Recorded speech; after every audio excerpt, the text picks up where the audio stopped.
اللہ من الشیطان الرجیم بسم اللہ الرحمن الرحیم سورہ روم آیت نمبر 21 میں اللہ تعالیٰ فرماتے ہیں اور اسی کے نشانات میں سے ہے کہ اس نے تمہارے لیے تمہاری ہی جنس سے عورتیں پیدا کی تاکہ ان کی طرف مائل ہو کر آرام حاصل کرو اور تم میں باہمی محبت اور رحمت پیدا کی، بے شک اس میں نشانیاں ہیں غور کرنے والوں کے لیے۔ آیت نمبر 22 میں اللہ تعالیٰ فرماتے ہیں اور اسی کی نشانیوں میں سے ہے آسمانوں اور زمین کا پیدا کرنا اور تمہاری زبانوں اور رنگوں کو جدا جدا ہونا، بے شک اس میں نشانیاں ہیں جاننے والوں کے لیے۔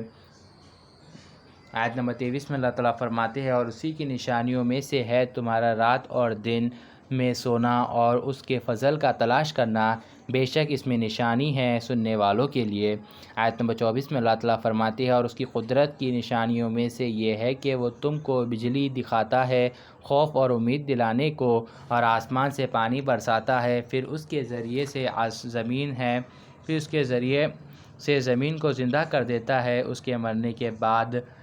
یعنی جب زمین سوکھی ہو جاتی پوری تڑک وڑک آ جاتی تو پھر اللہ تعالیٰ جب بارش برساتے تو پھر زمین پھر زندہ ہو جاتی۔ ویسا عقل والوں کے لیے اس میں نشانیاں ہیں۔ آیت نمبر 25 میں اللہ تعالیٰ فرماتے ہیں اور اس کی قدرت کی نشانیوں میں سے یہ ہے کہ آسمانوں اور زمین اس کے حکم سے قائم ہے، پھر جب وہ تم کو آواز دے کر زمین سے بلائیں گا تو تم نکل آؤ گے۔ آیت نمبر 26 میں اللہ تعالیٰ فرماتے ہیں جو کچھ بھی زمین و آسمان میں ہے سب اسی کا ہے، سب اس کے زیر حکم ہے۔ آیت نمبر 27 میں اللہ تعالیٰ فرماتے ہیں اور وہی خلقت کو پہلی بار پیدا کرتا ہے پھر اسے دوبارہ پیدا کرے گا اور یہ اس کو بہت آسان ہے، اور آسمانوں اور زمین میں اس کی شان بلند ہے اور وہ بہت زبردست حکمت والا ہے۔ یعنی اللہ تعالیٰ بول رہے کہ اللہ تعالیٰ جیسا اپنے کو پیدا کرے تھے اسٹارٹنگ میں دنیا بنا دیتے وقت، ویسے ہی اللہ تعالیٰ پھر جب قیامت آئیں گی، جب حشر کا میدان کا ہوگا، جب سب کو خبر میں سے ایسی اللہ تعالیٰ پیدا کر کے اٹھانے والے بول کے بول رہے اللہ تعالیٰ، اور یہ اللہ تعالیٰ کے ایسے بہت آسان کام ہے۔ آیت نمبر 28 میں اللہ تعالیٰ فرماتے ہیں وہ تمہارے لیے تمہاری ہی حال کی ایک مثال بیان فرماتا ہے کہ بھلا جن لونڈی غلاموں کے تم مالک ہو وہ اس مال کو جو ہم نے تم کو عطا کیا ہے تمہارے شریک ہے، اور کیا تم ان کو اپنے برابر کا مالک سمجھتے ہو؟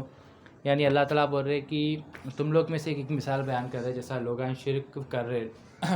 جیسا جب کافر شرک کر رہے تھے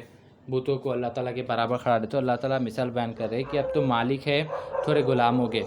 تو وہ غلاموں کو پیسے دیتے، اللہ تعالیٰ جو پیسے دے اس میں سے اپن پیسے دیتے، تو اللہ تعالیٰ بولے کیا تم لوگ اپنے حساب سے کھڑا لیتے لوگ کو، یعنی غلام کو بھی مالک بنا لے کے رکھتے کیا کہ اللہ تعالیٰ سے مثال بیان کر رہے کیا تم ان سے اس طرح ڈرتے ہو؟ آیت اللہ جس طرح اپنوں سے ڈرتے ہو اسی طرح ہم عقل والوں کے لیے اپنی آیتیں کھول کر بیان کرتے ہیں۔ یعنی اللہ تعالیٰ بول رہے کہ یا تم اپنے غلاموں کو اپنے حساب سے، مطلب جو تم پوزیشن پہ ہے وہ پوزیشن پہ لوگ کو رکھتے کیا اور لوگ سے ڈرتے کیا جیسا تم اپنے لوگوں سے ڈرتے بول کے پوچھ رہے اللہ تعالیٰ۔ آیت نمبر 29 میں اللہ تعالیٰ فرماتے ہیں بلکہ ظالم بے سوچے سمجھے اپنی خواہشات کی پیروی کرتے ہیں، تو جس کو اللہ گمراہ کر دے اس کو کون ہدایت دے سکتا ہے اور ان کا کوئی مددگار نہیں ہوگا۔ آیت نمبر 30 میں اللہ تعالیٰ فرماتے ہیں تو تم پوری یکسوئی ساتھ دین خدا کے راستے پر چلے اور خدا کی فطرت کو جس پر اس نے لوگوں کو پیدا کیا ہے اختیار کیا رکھو۔ خدا کی بنائی ہوئی فطرت میں تغیر و اللہ تعالیٰ کی بنائی ہوئی چیز میں کوئی خرابی نہیں ہے، یہی سیدھا دین ہے، لیکن اکثر لوگ نہیں سمجھتے۔ یعنی اللہ تعالیٰ بول رہے کہ تم پورے ایک مائنڈ سیٹ کے ساتھ اللہ تعالیٰ کے دین کو، جو دین خدا ہے اسلام ہے، اس کے راستے پہ چلو بول رہے، اور اس کے بعد جو اللہ تعالیٰ جو لوگوں کو پیدا کرے بول کے بول رہے اللہ تعالیٰ اس کے اوپر ایمان رکھو، اس کو مانو بول کے بول رہے اللہ تعالیٰ۔ اس کے بعد اللہ تعالیٰ بول رہے کہ اللہ تعالیٰ جو بھی بنا ہے اس میں کوئی خرابی نہیں ہے، پورا زمین سے آسمان دیکھ لو اس میں کچھ بھی خرابی نہیں ہے بول کے بول رہے، مگر اکثر لوگ اس کو نہیں سمجھتے اور یہی سیدھا دین ہے بول کے بول رہے اللہ تعالیٰ پہ ایمان لانا سب کچھ۔ آیت نمبر 31 میں اللہ تعالیٰ فرماتے ہیں اللہ کی طرف رجوع ہو کر اس سے ڈرتے رہو، نماز کی پابندی کرو اور شرک کرنے والوں میں سے نہ ہونا۔ آیت نمبر 32 میں اللہ تعالیٰ فرماتے ہیں ان میں جنہوں نے اپنے دین کو ٹکڑے ٹکڑے کر لیا اور مختلف فرقے ہو گئے، ہر فرقہ اس سے خوش ہے جو ان کے پاس ہے۔ یعنی اللہ تعالیٰ بول رہے جب اللہ تعالیٰ اسلام کو بھیجے تو ایسا لوگ پورے ٹکڑے ٹکڑے کر لیے، اور اللہ اپنے جو فرقے بنا لیے اس میں خوش ہے بول کے بول اللہ تعالیٰ۔ آیت نمبر 33 میں اللہ تعالیٰ فرماتے ہیں، اللہ تعالیٰ بولے کہ یہ فرقے نے بنانا ایک دین پورا ایک ہی ہے بول کے بول اللہ تعالیٰ۔ آیت نمبر 33 میں اللہ تعالیٰ فرماتے ہیں، اور جب لوگوں کو کوئی تکلیف پہنچتی ہے تو اپنے رب کو پکارتے ہیں، اس کی طرف رجوع ہو کر پھر جب اللہ اپنی رحمت کا مزہ چکھاتا ہے تو پھر ایک فرقہ ان میں سے اپنے رب سے شرک کرنے لگتا ہے۔ آیت نمبر 34 میں اللہ تعالیٰ فرماتے ہیں، تاکہ جو ہم نے بخشا ہے اس کی ناشکری کرے تو کافر فائدہ اٹھا لو، پھر تم کو جلد ہی معلوم ہو جائے گا۔ آیت نمبر 35 میں اللہ تعالیٰ فرماتے ہیں، کیا ہم نے ان کے پاس کوئی سند نازل کی ہے جو ان کو اللہ کے ساتھ شرک کرنا بتاتی ہے؟